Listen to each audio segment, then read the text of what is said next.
ગુજરાતી એકમ 4 સસલાની પાછળ કૂતરું પાના નંબર 50 થી 56. આપેલું ગીત સાંભળીએ. છોતાજીના દાતરમાં પોજરક નાડી, બીમાર મારું ચંપલ દવા કરો ને સારી. મને ડંખે વારે વારે તેની ટેવ ના ઠારી. થેન્ક યુ કહીશ તમને, આપો તમે સુધારી.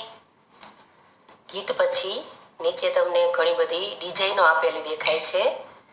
આ ડિઝાઇન જુદી જુદી વસ્તુઓનો ઉપયોગ કરીને બનાવી શકાય. પાઠ્યપુસ્તક, પુઠ્ઠા, દિવાસળીની સળી વગેરેની મદદથી તમે પણ ઘરે આવી જુદી જુદી ડિઝાઇનો બનાવજો.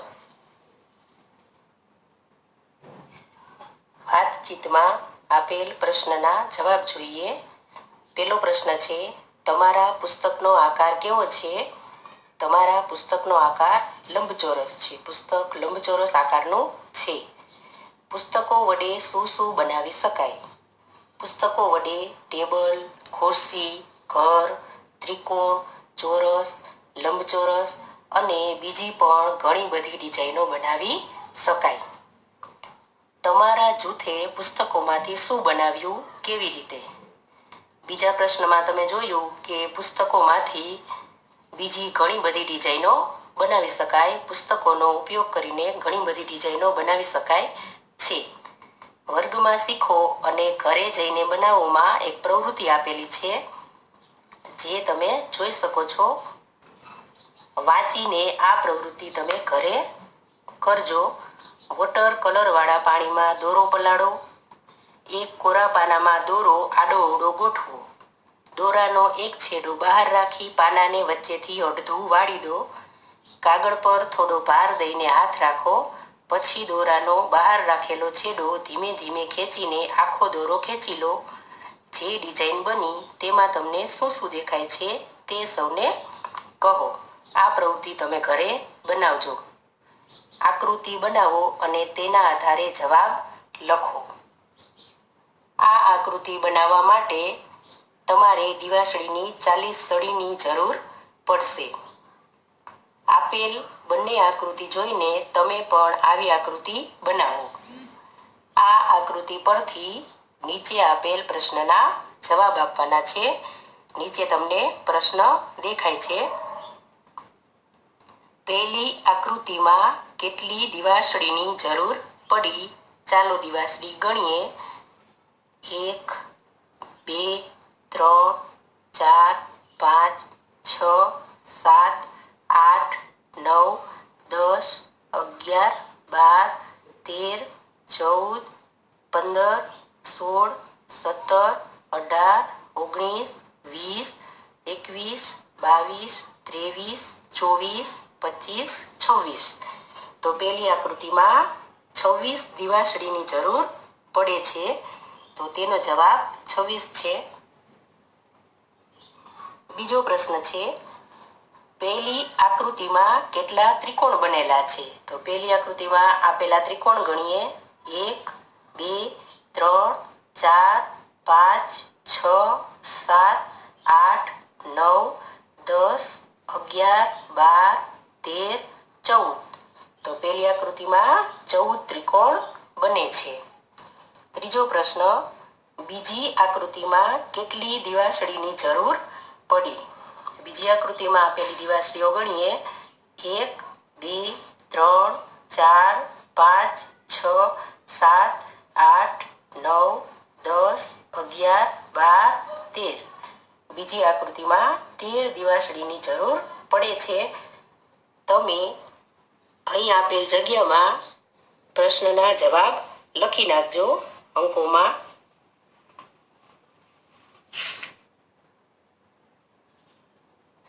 બીજી આકૃતિમાં કેટલા ચોરસ બનેલા છે? બીજી આકૃતિમાં આપેલ ચોરસ ગણીએ. 1, 2, 3, 4. તો બીજી આકૃતિમાં 4 ચોરસ છે. આકૃતિ 1 કરતા આકૃતિ 2 માં કેટલી ઓછી દિવાસળીની જરૂર પડી? આકૃતિ 1માં 26 દિવાસળી છે અને આકૃતિ 2માં 13 દિવાસળી છે. તો 26 ઓછા 13 કરતા 13 દિવાસળી વધે છે. તો આકૃતિ 1 કરતા આકૃતિ 2માં 13 ઓછી દિવાસળીની જરૂર પડી. તો જવાબ આવશે 13. શબ્દ ચિત્ર ઓળખો, શબ્દ લખો. આપેલ ચિત્રો તે ચિત્રને લગતા શબ્દો દ્વારા બનાવેલ છે. ચિત્ર જોઈને તે શબ્દો ઓળખીને નીચે આપેલ જગ્યામાં શબ્દો લખવાના છે. પહેલું શબ્દ ચિત્ર છે બારમાસી, નાક, બગલો, ડાળી, આંખ, ઝાડ, ધજા, દડો, ટિફિન. નીચે આપેલ જગ્યામાં આ શબ્દોના નામ લખી નાખજો. વાક્ય ચિત્ર વાંચો અને વાક્યનું અનુલેખન કરો. અનુલેખન કરવું એટલે વાક્યને જોઈને લખવા. અહીં ઘણા વાક્ય આપેલા છે. વાક્ય વાંચીએ. દૂધ મને શક્તિ આપે છે. દૂધ પીવો, સ્વસ્થ રહો. હું રોજ દૂધ પીવું છું. મને હળદરવાળું દૂધ ભાવે છે. શક્તિદાયક દૂધ. આ મારો કપ છે. મમ્મીનું ઘર, પાપાનું ઘર, નાના મોટા સૌ બધાનું ઘર. ઘર ટાઢ, તડકા અને વરસાદ સામે રક્ષણ આપે. ઘરમાં પરિવારના બધા સભ્યો રહે. મારા ઘરમાં એક મોટી અને ખુલ્લી બારી છે. અમારા ઘરે આવવું બધા દોસ્ત અને મહેમાનોને ખૂબ ગમે છે. રમવાનું, જમવાનું, વહાલ કરવાની જગ્યા, વાલું મારું ઘર. બાળકો, અહીં આપેલા બધા વાક્યો તમે જોઈને આપેલી જગ્યામાં લખજો. ખોટા શબ્દ પર ચોરસની નિશાની કરો. અહીં દરેક વાક્યમાં ઘાટા અક્ષર છાપેલા છે. તેમાંથી એક શબ્દ ખોટો છે, એક શબ્દ સાચો છે. વાક્ય વાંચીને ખોટા શબ્દ પર તમારે ચોરસની નિશાની કરવાની છે. પહેલા વાક્યમાં જે શબ્દ ખોટો છે તેના પર નિશાની કરેલી છે. તમે બીજા વાક્યો વાંચીને જે શબ્દો ખોટા છે તેના પર આવી નિશાની કરો. હવે સાચા શબ્દનો ઉપયોગ કરીને બધા વાક્ય વાંચીએ. પેલું, જ્યોર્જ કાગળ વડે રંગબેરંગી વિમાન બનાવે. 2. દાદા રકાબીમાં કોફી પીવે. 3. પેન્સિલથી લખેલું ભૂંસી શકાય છે. 4. મેઘાએ લાલ રંગના ફુગ્ગા ફૂલાવ્યા. 5. અજગર ઝાડને વીંટળાઈ ગયો. 6. વાળ કાપવા વાળંદ પાસે જવું પડે. 7. ફિરદૌસ નમૂના પ્રમાણે કાગળનો પંખો બનાવે છે. 8. શ્વાસોચ્છ્વાસ બોલવામાં તકલીફ પડે છે. 9. અહીં અલગ રંગના કાગળના ટુકડા ચોંટાડો. 10. જલેબી સાથે ફાફડા ખવાય. 11. મેં ગરમા ગરમ દૂધ પીધું. વાક્યો પછી તમને નીચે ઘણા બધા પડછાયા દેખાય છે. જુઓ, શીખો, બનાવો, કહો.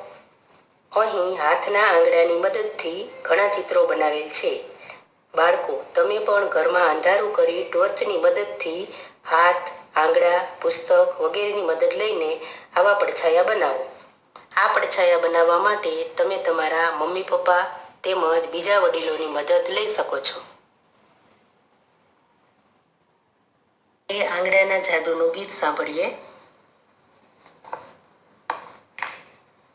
આંગળાનું જાદુ, મારા આંગળાનું જાદુ. મારા આંગળામાંથી બે હરણ બની જાય. ઊંચા કાન કરીને તો ઠેકડા મારતા જાય. આંગળાનું જાદુ, મારા આંગળાનું જાદુ. મારા આંગળામાંથી પતંગિયું બની જાય. ઉડતો જઈને ફૂલ પર બેસે પણ ફૂલ થઈ જાય. આંગળાનું જાદુ, મારા આંગળાનું જાદુ. મારા આંગળામાંથી મછલી બની જાય. પાણીમાં એ સરસર તરતી ઉપર નીચે થાય. આંગળાનું જાદુ, મારા આંગળાનું જાદુ.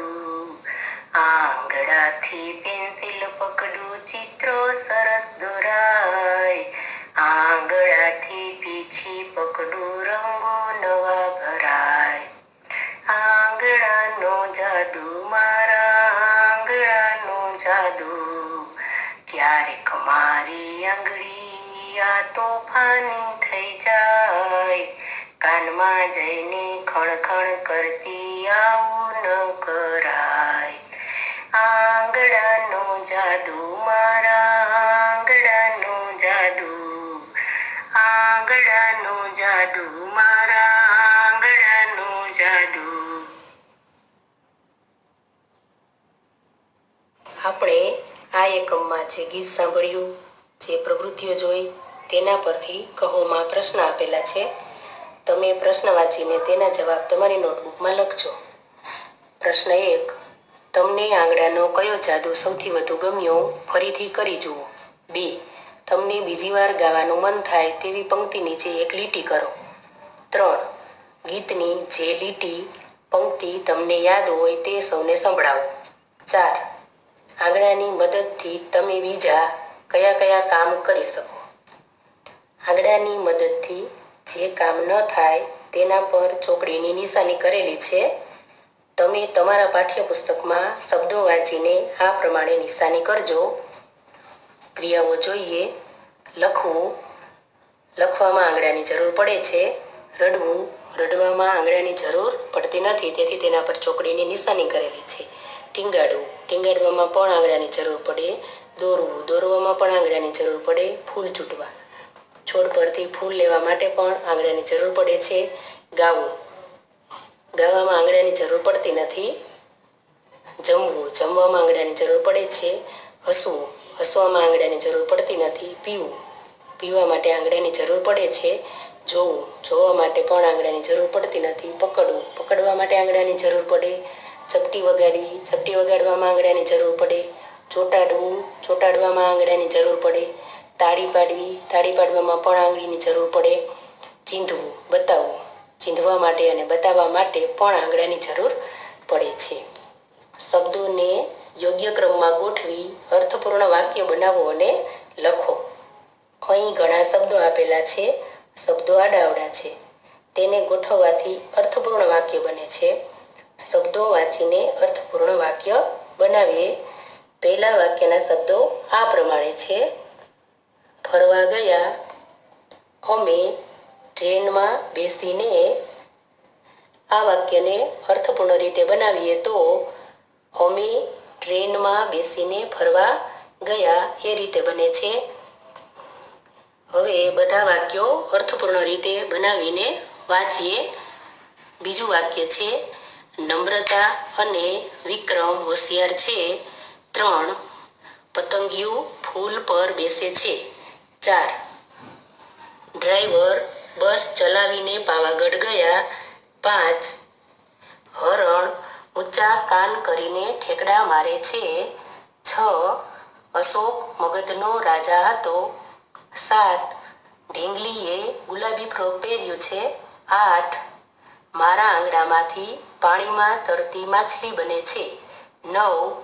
કાગડાએ સ્ટ્રોથી લીંબુ શરબત પીધું. 10. છોટા ભીમ પરાક્રમો કરે છે. વાક્યની સામે આપેલ જગ્યામાં આ પ્રમાણે બધા વાક્યો વાંચો, તેને ગોઠવો અને લખો. બાળકો, જ્યારે વાક્ય લખો ત્યારે વચ્ચે આપેલ ઊભી લીટીઓ કાઢીને વાક્ય લખજો.